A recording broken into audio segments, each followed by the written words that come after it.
telah menyebar di seluruh Indonesia. Wangsit lewat mimpi ditunjukin kuburan-kuburan wali.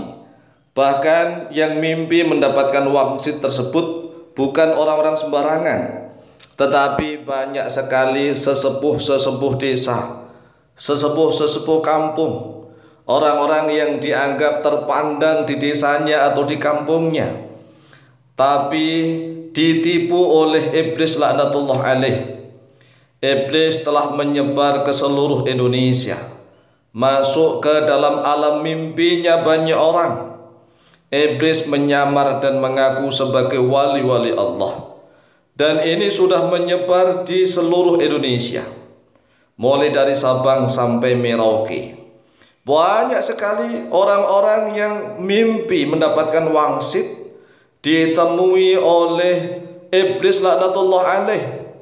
Tetapi iblis di dalam alam mimpinya itu menyamar, mengaku berpenampilan seperti wali-wali Allah, berpenampilan seperti orang-orang soleh, dan ini sudah menyebar di mana-mana. Bukan hanya satu dua orang atau puluhan orang atau ratusan orang, tetapi sampai ribuan orang. Ribuan orang Islam di Indonesia didatangi oleh iblis laknatullah alaih di dalam alam mimpinya. Jadi iblis masuk ke dalam alam mimpinya banyak orang Islam di Indonesia. Bahkan yang dimasuki bukan hanya orang-orang biasa, banyak sekali tokoh-tokoh masyarakat, tokoh-tokoh kampung, sesepuh-sesepuh masyarakat, sesepuh-sesepuh kampung yang didatangi oleh iblis di dalam alam mimpinya.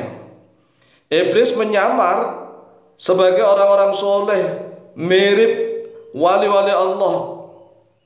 Bahkan iblis mengaku sebagai wali A, wali B, wali C, dan seterusnya. Dan ini sudah menyebar di mana-mana. Hampir di setiap daerah di seluruh Indonesia ada. Makanya tidak mengherankan di mana-mana banyak sekali muncul kuburan-kuburan baru yang dikeramatkan.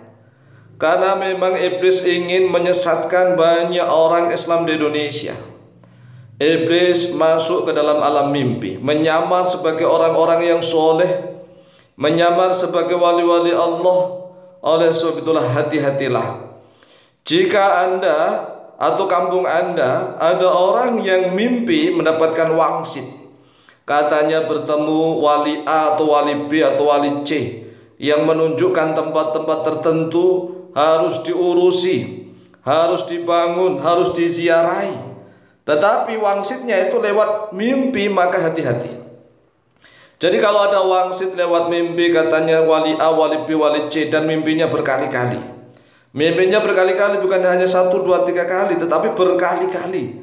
Iblis menyamar sebagai hamba-hamba Allah yang soleh, menyamar sebagai wali-wali Allah, menunjukkan wangsit ada makam-makam wali, kuburan-kuburan wali yang harus diurusi, harus dibangun, harus diziarahi.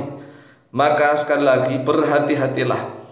Jika di kampung Anda ada masalah seperti itu, segeralah untuk berkonsultasi kepada ulama-ulama yang benar-benar alim, yang alim ilmu syariat, ilmu hakikat dan ma'rifat.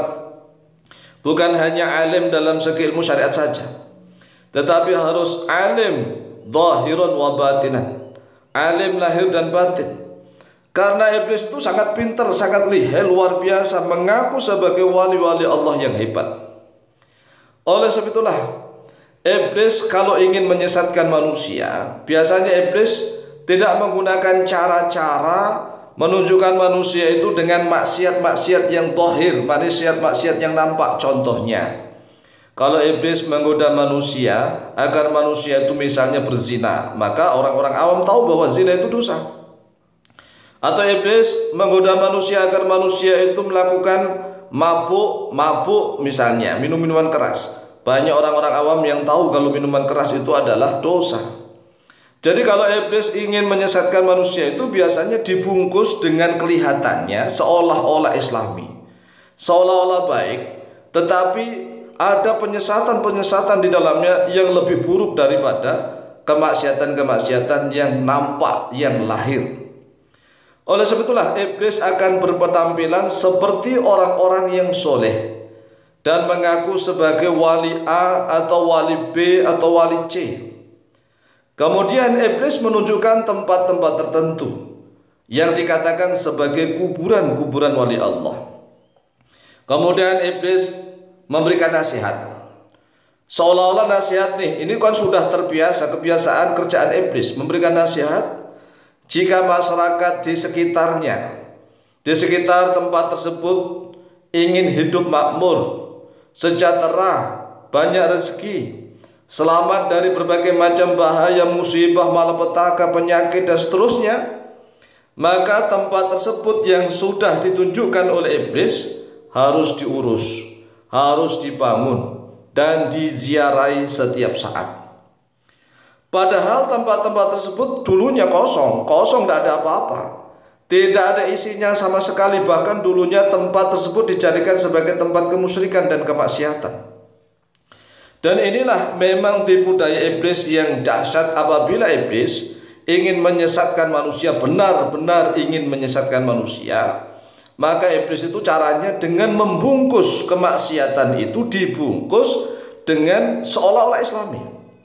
Oleh sebab itulah sekali lagi, jika misalnya di daerah Anda, di dekat kampung Anda ada kejadian-kejadian tiba-tiba muncul makam-makam baru, muncul kuburan-kuburan baru yang dikeramatkan.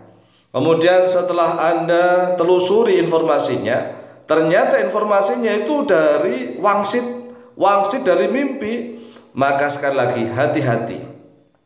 Datangi ulama, minta petunjuk kepada ulama yang ahli ilmu syariat, hakikat dan marifat. Dan kalau seandainya nggak sempat, ya sudah, untuk membuktikannya gampang saja. Kalau tanpa harus diskusi dengan para ulama yang ahli marifat, hakikat dan marifatnya, syariat, hakikat dan marifat, caranya gampang saja. Nggak usah dibangun dulu, dibongkar dulu. Jadi kalau misalnya ada wangsit yang menunjukkan tempat-tempat tersebut adalah sebagai makam-makam wali Allah atau kuburan-kuburan wali Allah, maka caranya gampang aja, dibongkar aja dulu. Dibongkar, buktikan apakah ada. Nah kalau nggak ada apa-apa, ya sudah, nggak usah dikeramatkan. Karena memang cara-cara iblis ingin menyesatkan manusia, sekali lagi pasti akan membungkusnya dengan bungkusan-bungkusan yang kelihatan Islami, padahal di dalamnya tersimpan kemusyrikan, kemaksiatan yang akan mendatangkan murkanya Allah Azza wa Jalla. Oleh sebab itu hati-hati, dimanapun Anda berada harus hati-hati, harus jelas dan nyata. Jangan hanya mengandalkan wangsit lewat mimpi saja. Demikian, semoga manfaat dan barakah fitini wa dunya wal akhirah. Lebih dan kurangnya mohon maaf. Wallahu ta'ala a'lamu bishawab.